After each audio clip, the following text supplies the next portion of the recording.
Good afternoon, YouTubers. Alright, well, it's been 3 weeks since I put water in the tank. And as you can tell from the through and through shot, I've got probably some sort of bacterial bloom going on in the tank. There's zero filtration. The water goes from the tank to the sump to the pump back to the tank. So, but that was part of the plan. Not the bloom, but not having the filtration. I wanted to get everything ironed out with tap water in the tank.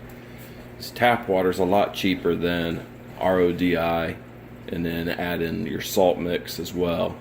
And this is 210 gallons, so it wouldn't be very cheap to do all my testing and leak testing and repairs and everything with salt water. So here's where we're at. When I originally plumbed the tank, I hard plumbed the drain from the overflow box all the way down to the sump. I hard plumbed that with PVC. I had where these unions are is actually where I had gate valves, and this thing was as noisy as all get out. It was horrible. So I called CPR, and CPR, their customer service folks said, get rid of the PVC and get rid of the gate valve. Well, I did things one step at a time. I got rid of as much of the PVC as I could, and I ran 1.25-inch hose all the way down to the sump. And as you can see, my gate valves are now down at the sump.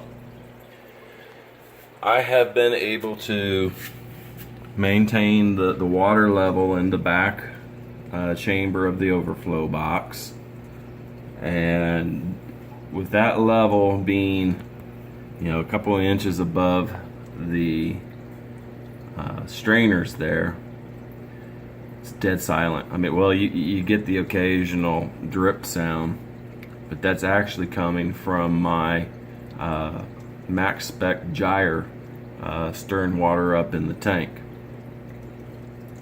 So I've got the water flowing from the overflow box to the union all the way down to a hose. Got a pair of 45 degrees for each, 145 for each hose, and then the gate valves. Now what the gate valves let me do is, instead of having all that water trying to gush through the hose all at once, I could put a little bit of restriction in the flow, which backs the water up through the hose into the box. Now if I open that thing full open, the water level in the box will drop and you get the gushing sound. So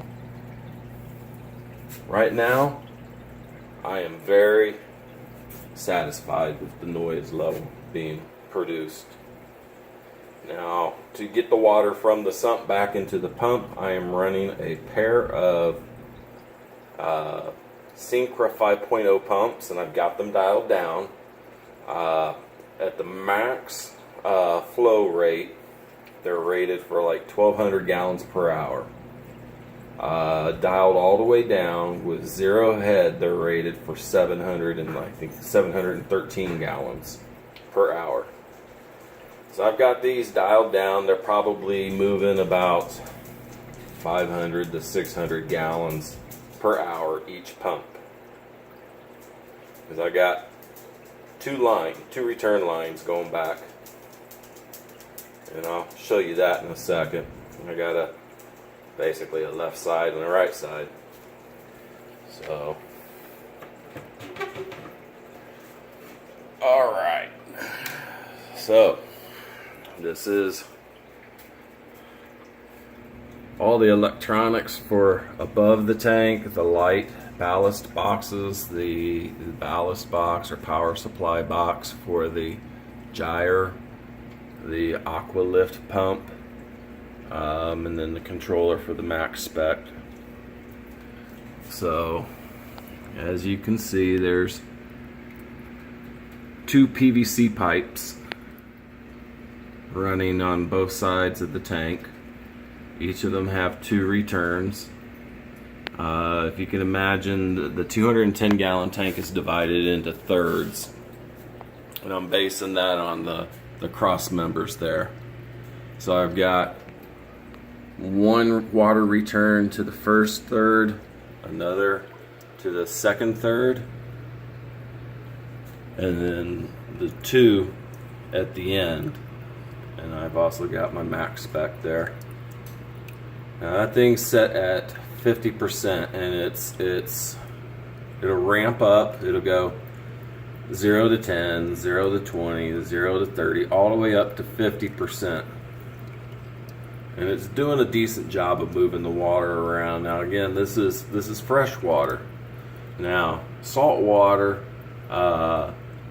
it is a little more dense, a little heavier, because it's got the salt in it. So I may need to make some adjustments to my flow. I may increase that to 60, 70, 80%. I don't know. I don't want to go too crazy with it. I don't want to rock the tank back and forth. And I don't want to blast corals off of their mounts, off the frag plugs. So, but this is what we're looking at, and compared to the previous videos, it is a ton quieter now than it had been.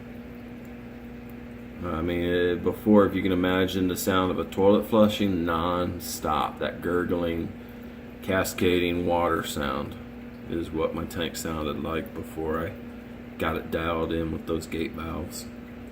Truthfully, I think if I'd put the gate valves at the bottom when I hard plumbed it with the PVC, I think I probably could have bypassed all of this process and kept my PVC. That would have been nice. But lesson learned. So I've burned up enough time. Again, that's a look at the overflow box. I marked the average water level back there. The water level tends to fluctuate maybe a 1/8 to maybe 1/4 of an inch above that line and below that line. So that's about the average. So far, no leaks, no drips. I think we're in good shape.